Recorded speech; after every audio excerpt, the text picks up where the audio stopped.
I want to give you all an update as I am in the recovery process. I've suffered a PCL grade 2 sprain on the borderline of a strain 3. There is still inflammation surrounding my knee, and my knee remains unstable. I'm still in good spirits as I continue with treatments on the road to recovery. I wish I could be out there with my guys more than anything, but I can't give a 100% of myself to my guys and fans. I'm still hopeful we still have a chance. So that's the word directly from Lamar Jackson himself. Yes. When you talk to people, Diana, what do you hear? He is not 100%. So he is telling the truth, not that, I do think that there are people that are questioning it. So from those I've talked to in Baltimore, yes, he is dealing with this PCL injury. Rob touched on it earlier last hour, just the seriousness of that injury and how long the recovery usually takes. And he's in that space in terms of the timeline.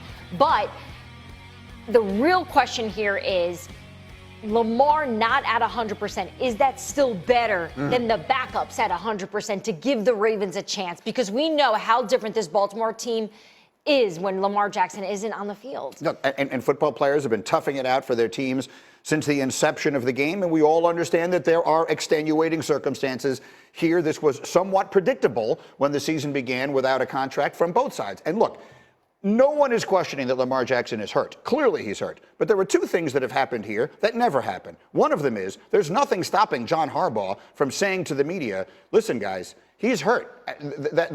I don't want to hear, don't ask me about him playing this Sunday. It's not about his contract. He's hurt. John Harbaugh has definitively not done that. The other thing is football players very seldom detail the specifics of their injuries the way Lamar Jackson did on Twitter last night. So I don't mean to put two and two together here because you always run the risk of coming up with five. But, Tim, something doesn't feel normal about this. It doesn't feel normal. John Harbaugh has been, when talking about his franchise quarterback, is that, hey, we're going to talk about the guys that are here. He's speaking, his tone on it for the last few weeks has felt like he's referring to a guy that's holding out.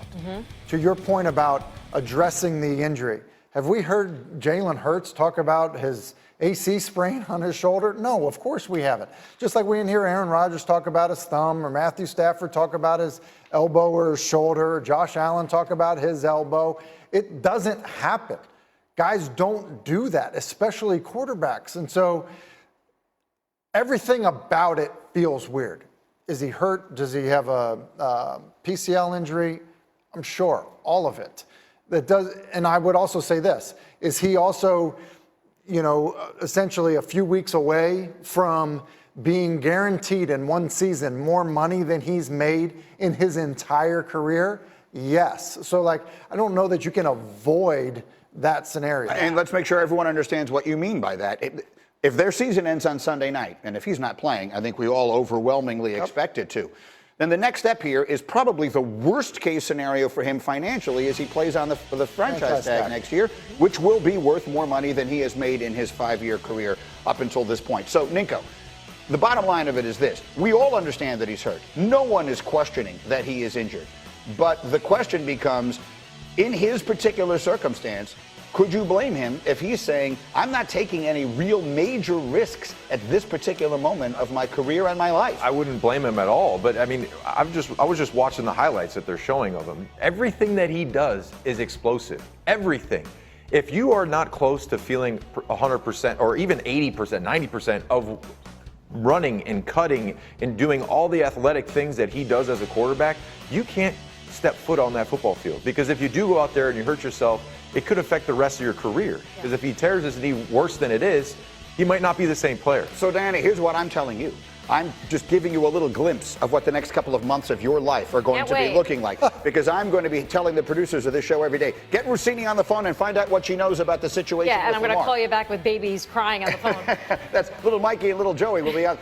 I don't know what's going on with Lamar. But here's the bottom line of it all, okay? Is it feels like at this moment we are further, not closer, than we were last summer to these two sides working out a long-term deal. Absolutely. So now what happens? Absolutely, because you look at what were some of the big question marks when we sat here together, guys, in the summer. Was his injury? Is he injury prone? Does this Baltimore Ravens organization really want to invest in someone that they may have some question marks about his health? Well, here we go again, right? There are question marks again. And, when you take a look at this team, and I did have a conversation with someone in Baltimore late yesterday, and he pointed out, you have to feel for the veterans on this team who know that they have a roster right now that could go really far in the playoffs if Lamar just plays, if he's just out on the field. And this entire season has been difficult for them. And we talked about this in the summer about it being a distraction. We just never talked about it being a distraction in January. Right. Because we thought he would start the season and sit out, and that would be the story. I don't think anyone said, well, maybe he'll decide towards the end, I'm going to sit out. And maybe we'll look back on this and say, you know what? That was a really good play. That was a good hand by Lamar. Because look, the Baltimore Ravens are now in a position they're not going to have success most likely in the postseason because Lamar Jackson's not on the field. It is clear Baltimore needs Lamar, and he's not there. Their defense has been so much better since they got Roquan Smith. It'll be fascinating to see how this plays out. Meantime, maybe they surprise us all on Sunday night.